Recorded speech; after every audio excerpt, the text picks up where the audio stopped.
Look around you. A giant redwood tree, a swimming bacteria, and your own body all share the exact same foundation. Every living thing is built from a single, microscopic building block.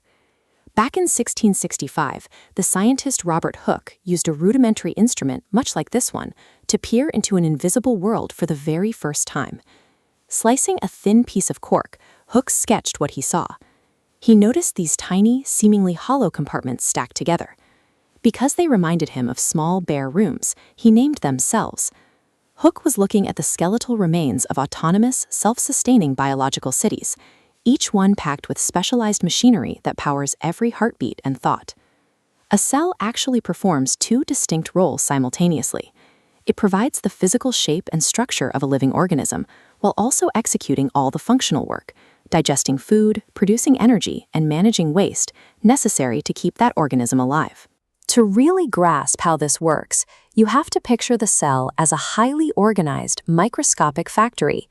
Inside, different departments handle highly specific jobs, perfectly coordinated to keep the whole operation running. Let's shrink down and step inside this incredible microscopic factory to see exactly how it keeps us all alive. Decoding the intricate machinery on this single microscopic factory floor explains how every macroscopic creature on Earth breathes, grows, and survives. This diagram shows the basic layout of our cellular factory. While animals and plants have similar core operations, you can see on the right that plant cells require a few distinct structural upgrades. Let's look at the outer perimeter. Both factories are wrapped in a cell membrane. Think of this as the security guard. It's semi-permeable, meaning it controls exactly which materials, like water or oxygen, can enter or exit the factory through movement processes like osmosis. Because a plant can't exactly get up and run away from harsh weather, it needs extra protection. That's why the plant cell features an additional rigid outer layer called the cell wall, encasing the inner membrane to provide structural support. Moving into the center of the factory floor, we find the boss's cabin, the nucleus. This central command center houses the cell's DNA. That DNA is the ultimate instruction manual, containing all the genetic code required to regulate the cell's growth, reproduction, and daily tasks.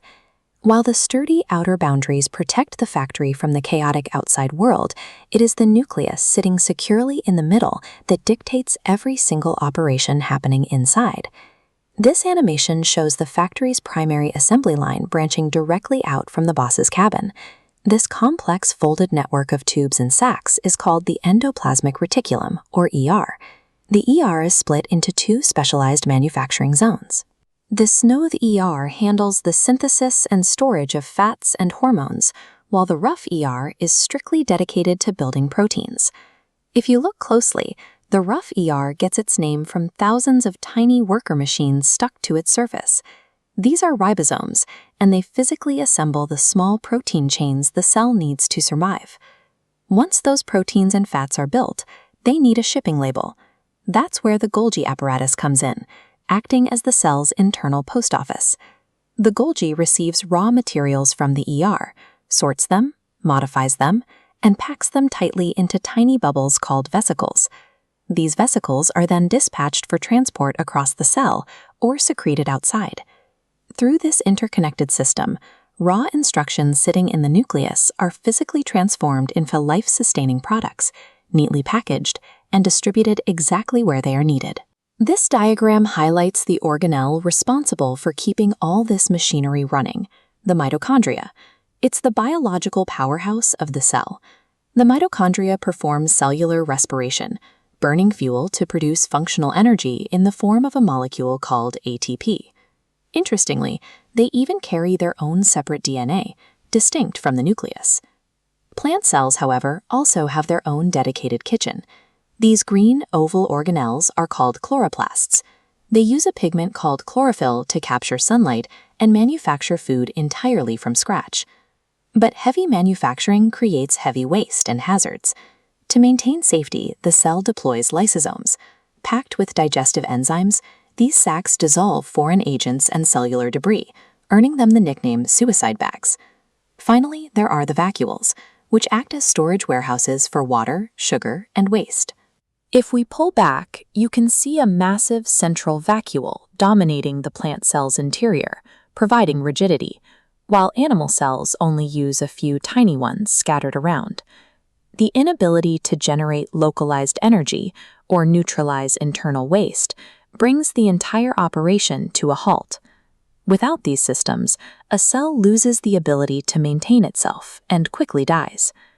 Zooming out from the individual organelles, it becomes clear that this factory only survives when all these distinct components work together in harmony, suspended within a jelly-like fluid called cytoplasm. But these cellular factories have a strict, programmed lifespan. When a cell gets old or damaged, it must undergo a division process called mitosis to replace itself with an identical copy, keeping the larger organism functioning. The stakes for this replication are incredibly high. Healthy cells rely on a control mechanism called contact inhibition. They stop dividing when they sense they are touching neighboring cells. When this communication fails and they multiply uncontrollably, it leads to the formation of tumors and cancer. Every single tissue, organ, and system in a human body relies entirely on the continuous, microscopic success of these individual cell factories. Because ultimately, if they fail, we fail too. Your survival is the cumulative result of trillions of these hardworking factories operating in perfect unison. Tell us in the comments which cellular department you find most fascinating.